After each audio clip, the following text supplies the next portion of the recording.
అమ్మా అన్నపూర్ణాదేవి, నువ్వు నా ఇంటికి వచ్చిన దగ్గర నుంచి అత్త ఇంటికి పోకుండా ఉన్నావు. అత్త మీద గెలిచినట్టు నేనేం గొప్పగా ఫీల్ అవడం లేదు.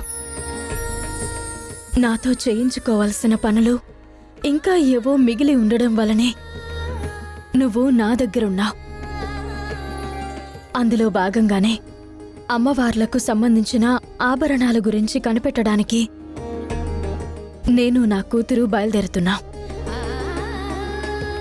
ఆభరణాలను ఛేదించడం ఈ రూపంతోనే కుదురుతుందని తాళపత్రాలలో నువ్వు సూచించావు కదా. అందుకే వేదవతి గారి మనవరాలే బయలుదేరుతుంది. మమ్మల్ని ఆశీర్వదించు.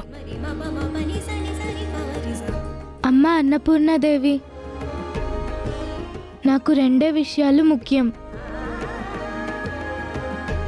ఒకటి నిన్ను పూజించుకోవడం, ఇంకా అమ్మ నాన్నల్ని కలపడం. అన్నీ సవ్యంగా జరిగేలా దీవించు.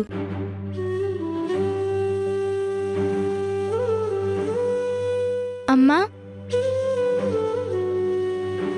ఏంటమ్మా? గౌరమ్మ మన కోసం స్టేషన్లో పసుపు కుంకుమలు వదిలింది. అలాగే ఇంటి నుంచి బయలుదేరి వెళ్ళిపోయినప్పుడు ఈ గవ్వలను వదిలింది.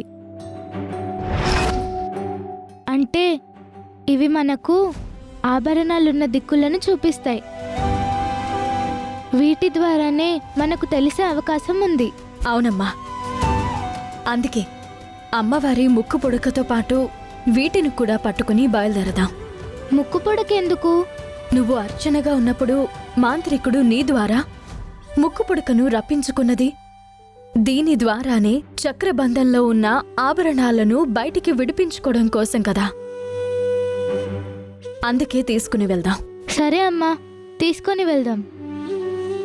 ఇంట్లో పెద్దనాన్న పెద్దమ్మలు కూడా లేరు కాబట్టి మనతో పాటు తీసుకుని వెళ్ళడమే మంచిది.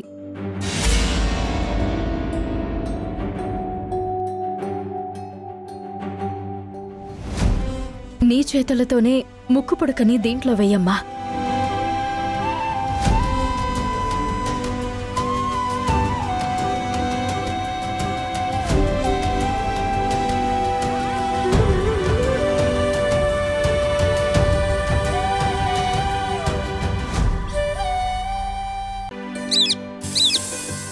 నీ చేతులతోనే గవ్వల బాక్స్ని తీసుకో.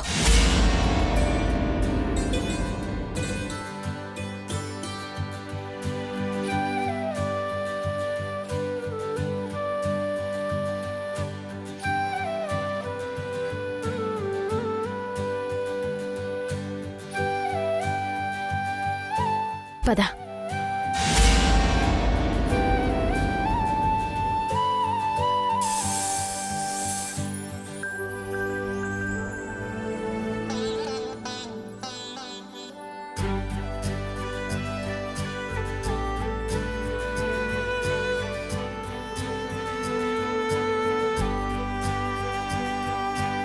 పద.